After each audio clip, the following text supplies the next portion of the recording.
안녕하십니까, 이동군입니다. 오늘은 자본주의, 우리가 살고 있는 세계에 대해서 조금 이야기해 볼까 합니다. 우리는 그 자본주의 세계에서 살고 있죠. 그럼에도 불구하고 그 자본주의에 대해서 잘 모르고 있습니다. 어떤 게 자본주의일까요? 어, 지금 배경 화면으로 보시는 캐피탈리즘, 코카콜라, 자본의 톡 쏘는 맛이죠. 여러분은 자본주의가 무엇이라고 생각하십니까? 단지 공산주의의 반대말, 혹은 민주주의와 자본주의를 혼동하고 있지는 않으신가요? 오늘 우리는 자본주의에 대해서 조금 간략하게 맛배기만 알아보도록 하겠습니다. 다음 시간에는 좀 더 자본주의에 대한 예지가 있을 경우 좀 더 구체적으로 알아보는 시간을 갖도록 하겠습니다.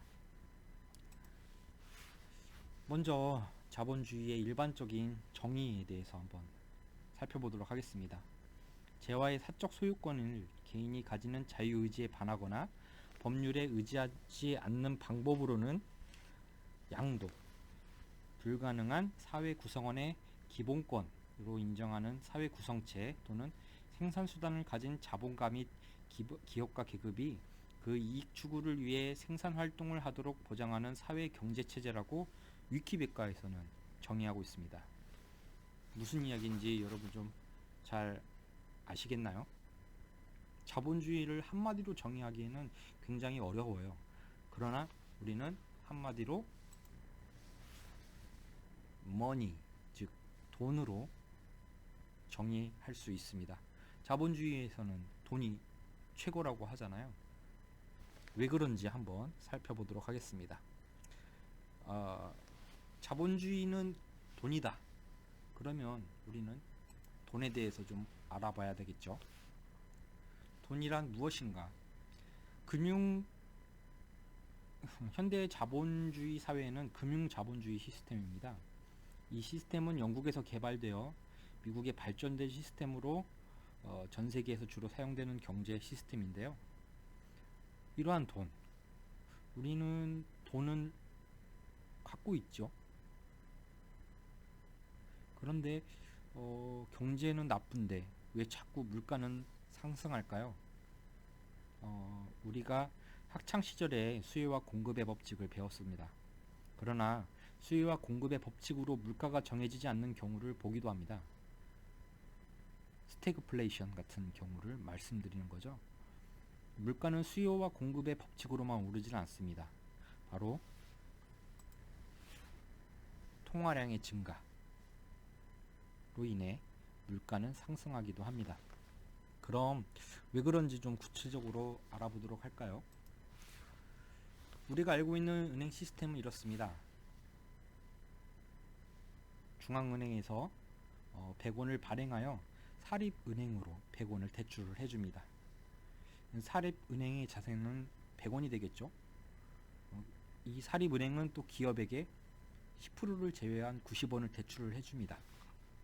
그러면 시중에 있는 총 자산 금액은 190원이 됩니다. 100원을 발행했는데 시중의 돈은 190원이 되는 기이한 현상을 목격하게 되는 것이죠. 이게 바로 은행 시스템입니다. 여기서 우리는 왜 10%를 제외하고 대출을 하는지 궁금하게 됩니다. 바로 법정 지급 준비금이라는데요. 영국 사람들이 금세공업자에게 금의 안전을 위해 맡기던 것에서 유래했습니다. 16세기의 영국 금세공업자는 통화를 편리하게 하기 위해서 무거운 금을 금화 형태로 만들어 금고에 보관하였는데요. 금세공업자는 일정 보관, 그 금화를 보관하는 비용을 받고 금고에 보관을 해줬습니다. 대신 보관증을 발행을 했죠. 사람들은 이 보관증을 가지고 거래를 하기 시작을 했습니다. 금보다 보관증이 소지하기 편했고 유통하기도 편했기 때문이죠. 이제 금세공업자는 한 가지를 깨닫게 됩니다. 사람들이 한꺼번에 모든 금화를 찾으러 오지도 않고 동시에 몰려오지도 않는다는 걸 알게 되죠. 자신의 금고에 있는 금화를 빌려주지 않고 금화를 빌려주고 이자를 받기 시작합니다. 은행과 같은 거죠. 사람들은 금세공업자가 돈을 많이 벌게 되자 자신들의 금을 이용하여 이자놀이를 한 것을 알게 되었습니다. 그러자 이제 금세공업자는 맡긴 금에 대해 이자를 나눠주겠다고 제안하였고 이를 받아들이게 됐죠. 금화를 맡긴 사람들은 금화도 맡기고 이자도 받고 이익이었으니까요. 그에 따라 금세공업자들은 성난 예금자들에게 맡긴 금에 대한 이자를 나눠주고 점점 금고에 쌓인 금이 많아지게 되었죠.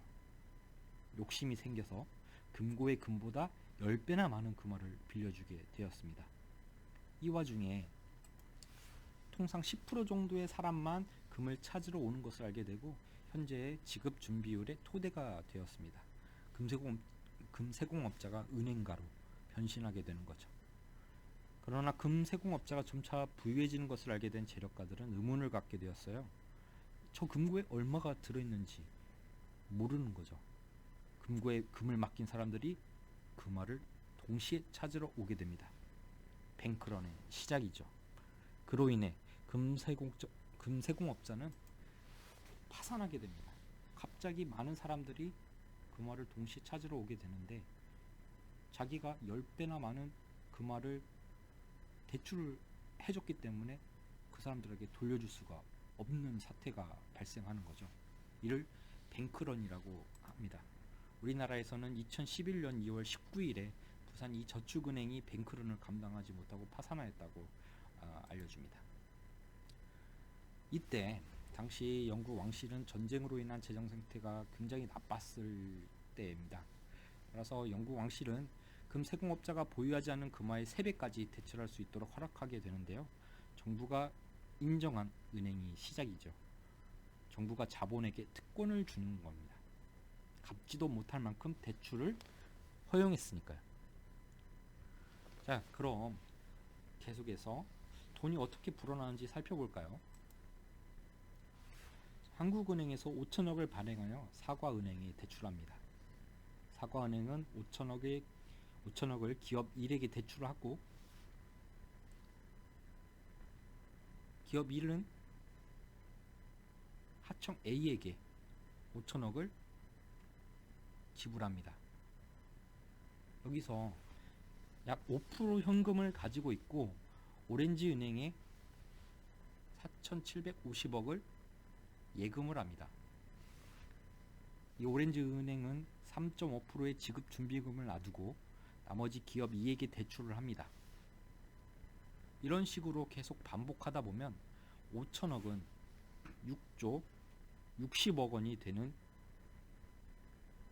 상황이 발생합니다. 5천억을 발행했는데 시중에는 6조가 풀리게 되는 것이죠. 이를 보고 영국 캠브리지대 사회학과 교수 제프리 잉햄은 모든 돈은 신용, 즉 빚이다라고 이야기하게 됩니다. 따라서 중앙은행은 이자율을 통제하고 화폐 발행하는 일을 함으로써 즉 통화량을 조절하는 것입니다. 이를 통해 경기 방어와 신용 경색을 해소하기도 합니다. 시중의 빚이 늘어남에도 불구하고 계속 돈을 발행해야 하는 근본적인 이유가 따로 있습니다. 로저 랭크릭의 새로운 천년을 위한 통화 시스템 이론을 살펴보게 되면 은행이 낚시꾼에게 10,000원을 연이율 5%로 대출해 줍니다. 낚시꾼은 배업자에게 10,000원을 주면서 배를 구매하게 되죠. 그리고 배를 타고 많은 물고기를 잡아 10,000원과 이자를 갚을 계획을 합니다.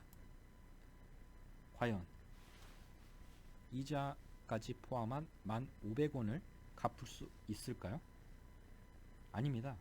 시중에는 10,000원밖에 없기 때문에 500원은 존재하지 않습니다. 따라서 은행은 누군가에게 500원을 더 대출해 줘야 되는 것입니다. 그래서 은행은 500원을 더 발행해야 되는 것이죠. 이렇게 누군가가 이자를 받는 일이 누군가에게 대출해준 돈을 가져와야 빚을 갚을 수 있는 겁니다. 그래서 계속 돈을 발행하게 되는 것인데요.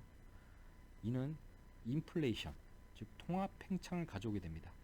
그리고 모두 빚더미에 쌓이게 되는 것이죠. 대출을 늘리는 것은 금융 자본이 팽창이고 이자를 갚는 것은 누군가의 대출금을 빼앗는 것이라고 보면 됩니다. 마치 의자 뺏기 게임처럼 경쟁에서 패배한 사람은 파산에 이르게 되는 것이죠. 요즘 시대에 경쟁에 패배하는 것은 노력이 부족한 거라고 하고 있죠. 그러나 자본주의 세계에서는 패배하는 사람이 없으면 승자가 없는 겁니다. 빚을 갚을 수 없는 사람들이 증가하면 시중의 통화량이 감소하고 물가 하락으로 경제 활동이 침체됩니다. 실업자가 증가하게 되고 결국 디플레이션이 오게 되는 것이죠. 2008년 이후 미국 금융위기에서 우리는 줄곧 디플레이션에 살고 있습니다. 경기가 나아지고 있지 않는다는 것은 여러분이 잘 알고 계시죠. 베르나르 리에테르 돈의 비밀 중에는 은행은 당신을 각박한 세상으로 내보내 다른 모든 사람과 싸우라고 한다 라고 하였고, 또 로스차일드 금융 설립자인 네이선 로스차일드는 나는 어떤 꼭두각시가 권력을 획득하는지 신경 쓰지 않는다. 영국의 통화를 지배하는 자가 대영 제국을 지배하는 것이고 나는 영국의 통화를 지배한다라고 이야기합니다. 역시 자본주의는 돈이 최고인가 봅니다.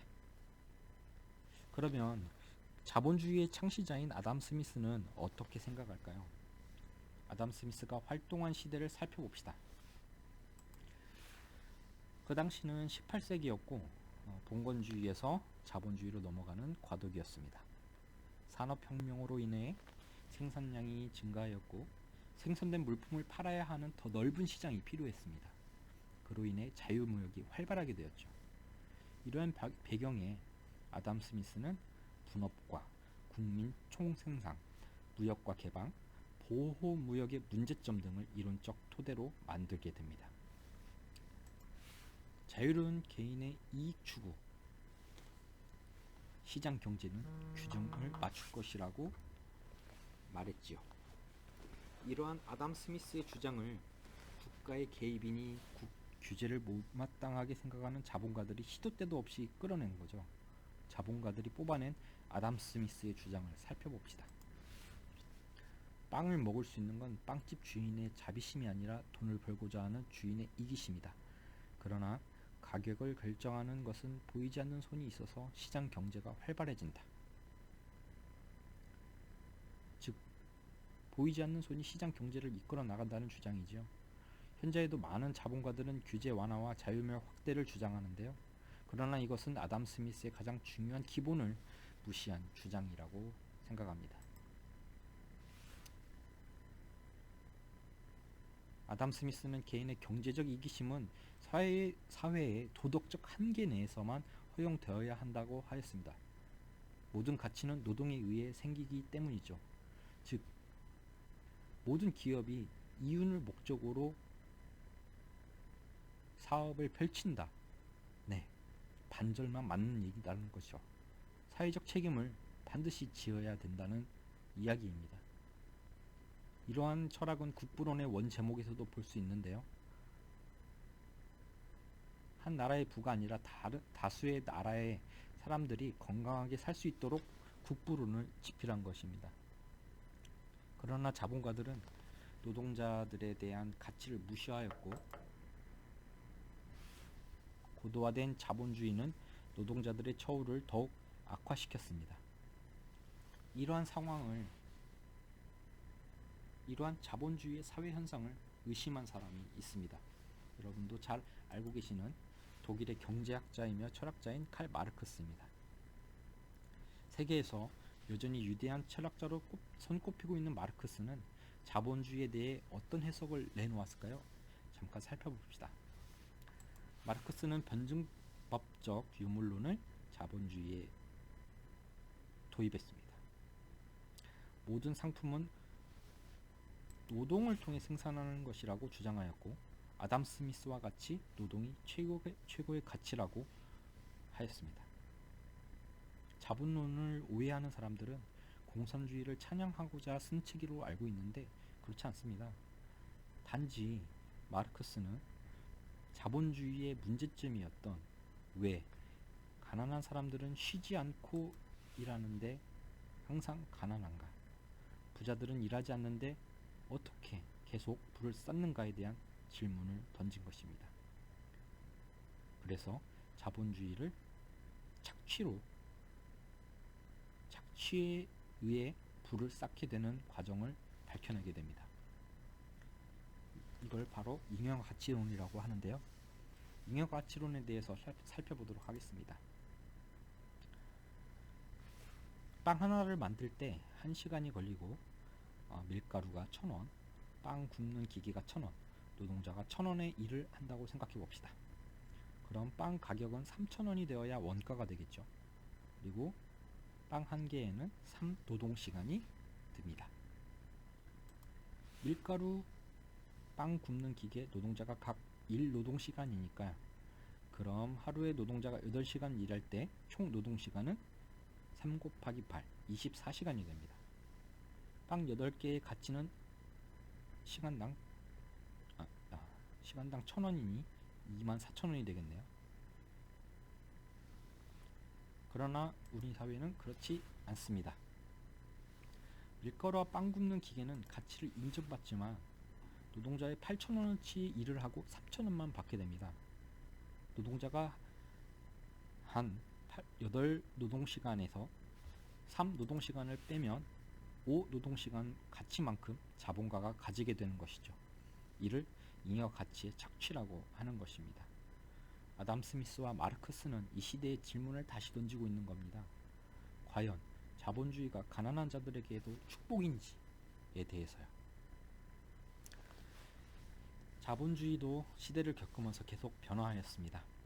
현대 자본주의의 두 거장 중 먼저 존 메이너스 케인즈를 살펴보도록 하겠습니다. 고용이자 및 화폐에 관한 일반 이론으로 유명해졌는데요. 공황의 원인을 수요 부족으로 보았습니다. 즉, 물건은 많이 생산하는데 잘 팔리지 않는다는 이야기지요. 그래서 유효 수요의 중요성을 강조하였습니다. 실제로 물건을 살 수 있는 돈을 가지고 물건을 구매하려는 욕구죠. 즉, 가난한 자들의 수요가 늘어나야 유효 수요가 늘어난다는 이야기입니다. 미시 경제력이 주류를 이루었던 자유무역과 자유경제에 대한 비판을 하고 거시 경제학을 강조하였습니다. 정부의 역할을 확대해야 한다는 것이었죠. 대표적으로 미국의 루즈벨트 뉴딜 정책이 있습니다. 이에 반대한 주장도 있습니다. 바로 프리드리히 폰 하이에크입니다. 하이에크는 시간이 걸리더라도 시장의 조정 능력을 신뢰해야 한다고 주장하였습니다. 그의 주장이 받아들여지는 결정적 계기는 스태그플레이션이었는데요. 경기 불황과 인플레이션이 동시에 오는 현상으로 영국의 대처리즘과 미국의 레이건로믹스가 대표적인 하이에크 정책입니다. 이로 인해 전 세계는 신자유주의 시대에 돌입하였지요. 한때 우리나라도 글로벌을 외치던 때가 있었습니다. 세계화, 글로벌 경쟁체제, 금융자본주의가 확대되었습니다. 그러나 이 신자유주의도 실패하게 되는데요. 세계적인 금융위기가 발발하게 된 것이죠. 94년 멕시코, 97년 태국, 대한민국, 그리고 2008년 미국, 2010년 유럽 금융위기, 여러분 뉴스에서 많이 보셨을 겁니다. 세계적인 금융위기로 세계를 풍요롭게 했지만 결국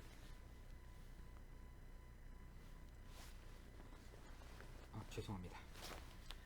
신자유주의는 세계를 풍요롭게 했지만 잘못된 자원 분배와 가난, 임금 격차, 개발도상국에 대한 지원 등 약자를 보호할 수 없었던 것입니다. 결국 자본가들에게 더 많은 부를 안겨준 꼴이 된 것이죠. 경쟁에 패배한 가난한 노동자들은 더욱더 가난해졌습니다. 현재 우리나라는 신자유주의를 겪고 어떻게 변했을까요? OECD 평균에 훨씬 못 미치는 삶의 만족도를 가진 채 살고 있습니다. 신자유주의를 외치던 경제정책이 실패했음을 인정해야 한다는 것이죠. 빈부격차는 사회적 문제를 야기합니다.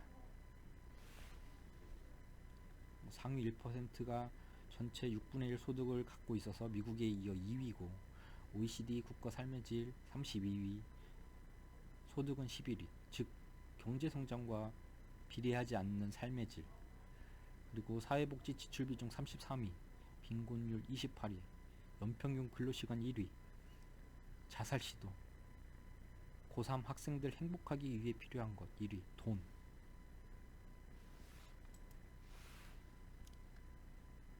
레이번 삭스와 스티븐 쇼어의 연구에 의하면 부의 크기가 직업 선택에 영향을 미치고 부유한 계층의 자녀일수록 모험적인 일을 선택한다고 했는데요.